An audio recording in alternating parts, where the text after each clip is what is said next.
ఆగండి. ఈ వీడియో అలాగే తోసేయకండి. ఇది ఫుల్ వైరల్ వీడియో. అది ఫ్యామిలీ స్టోరీ. అదేంటంటారా?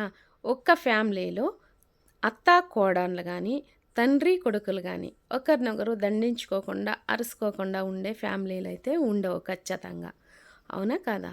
అలాగే నేనేమంటున్నానంటే, బజార్‌ని బడి మీరు అరుచుకోకండి. అదేమో నిదానంగా ఆలోచించేసి ఇంట్లోనే ఒకరికొకరు సర్ది చెప్పుకోండి.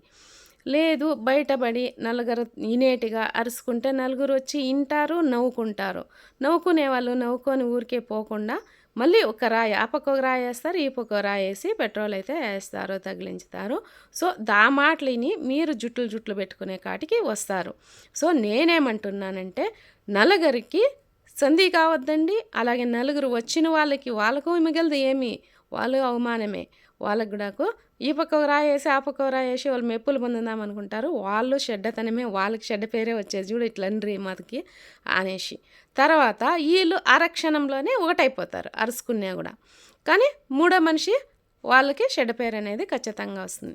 అదేందో ఆ బజార్ పడి బయటపడి అరుచుకోకుండా, గట్టిగా అరుచుకోకుండా అదేందో ఇంట్లోనే సర్ది చెప్పుకుంటే ఒక మాటలోనే పోతుంది కదా ఆలోచించుకొని అని నేను అంటున్నా. అవునంటారా? కాదంటారా? ఇది సత్యమైన మాటే కదా, ఇది ఫ్యామిలీ స్టోరీనే కదా.